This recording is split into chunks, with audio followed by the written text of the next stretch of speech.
welcome to my channel Study with Science. In the world, one of the top 10 leading causes of the death was tuberculosis. And in India, 204 cases out of 1 lakh cases are due to tuberculosis.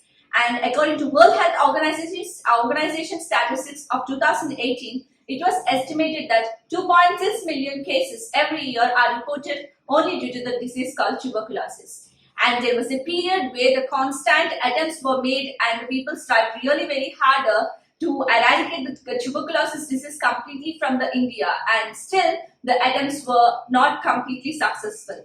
So in this video we'll be learning about the disease tuberculosis, its pathophysiology, its clinical manifestations and the immune reactions that occur in the tuberculosis and the diagnosis as well.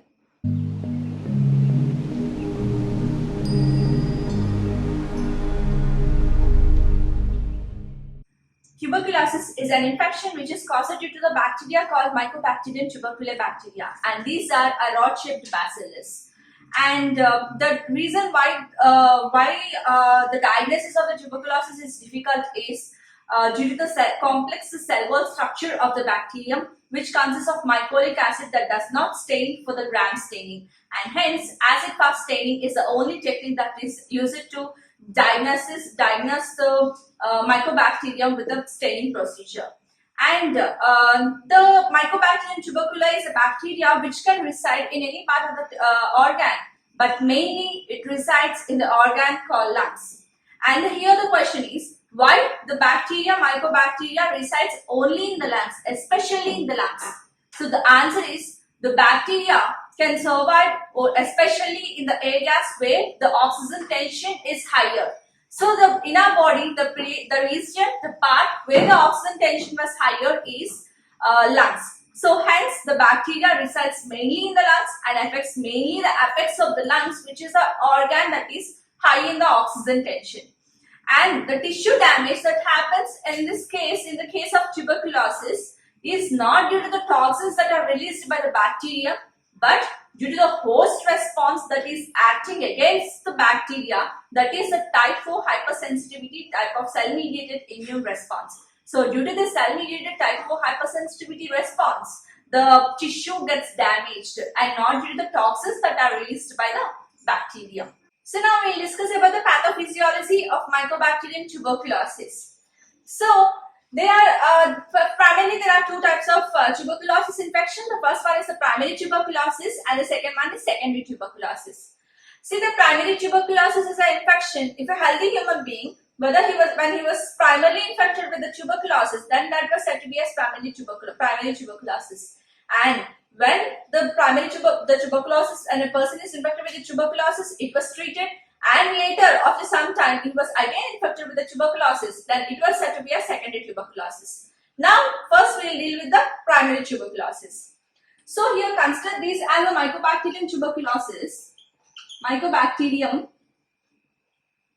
and whenever this Mycobacterium entering into the human body,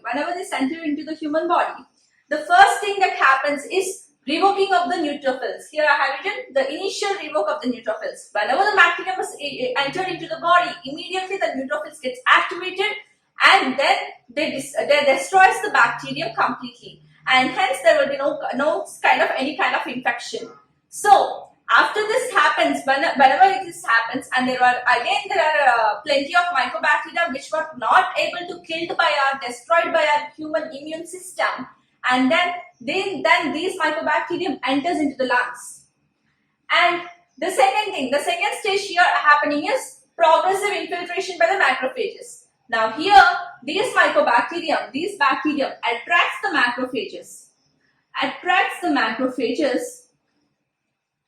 So the attracting of the macrophage happens.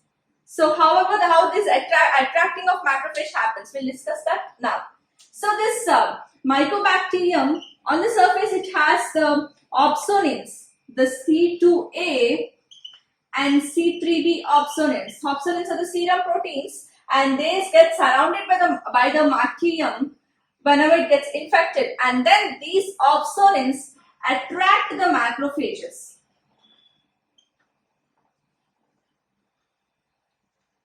So now the macrophages the pulmonary macrophage gets activated. So what the thing is happening after the macrophage has activated. So the macrophage engulfs the organism, bacteria. If this is an organism, this is a bacterium. The macrophage engulfs the bacterium and forms phagosome. So under normal immune condition, what should happen? The phagosome should fuse with the lysosome that is present in the macrophage, and it should result in the formation of phagolysosome. So here, in the diseased condition, the formation of phagolysosome is getting inhibited. So hence, there is no destruction of the bacteria because the phagolysosome is inhibiting. So there is another mechanism for the to learn about the inhibition of the phagolysosome. I'll discuss it later. So now here the phagolysosome is inhibiting, and hence the phagosome doesn't get destroyed and the macrophage remains there. So now here this is a macrophage, and now what happens is these macrophage, these bacteria, Mycobacterium, activates the cell-mediated immune system, cell-mediated immune response, and now the CD4 plus T cells get surrounded to this macrophage, and it was surrounded by CD4 plus T cells. And this whole mass of the Mycobacterium together with the CD4 plus T cells is said to be granuloma. And this condition is the diseased condition of the human with the bacteria.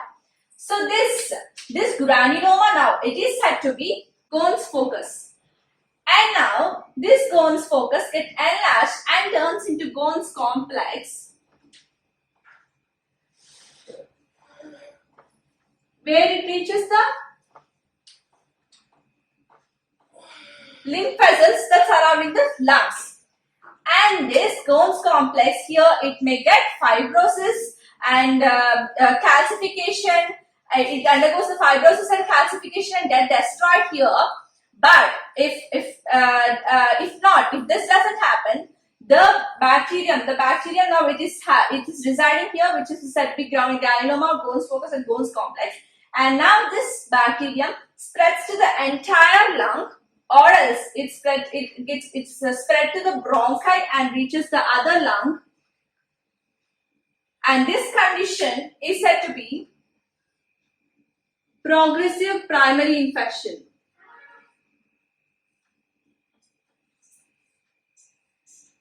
And after this stage, progressive primary infection stage, the Mycobacterium enters into different kinds of organs like liver, spleen, brain, etc. And this condition of entering Mycobacterium into different kinds of organs is said to be as miliary tuberculosis. Not only these, it enters into number of organs. Miliary tuberculosis. And so this is the basic pathophysiology that is happening in the case of Mycobacterium. And after this miliary tuberculosis, whenever this Mycobacterium is treated, whenever the tuberculosis is treated, and again it gets relapsed, that is said to be secondary tuberculosis.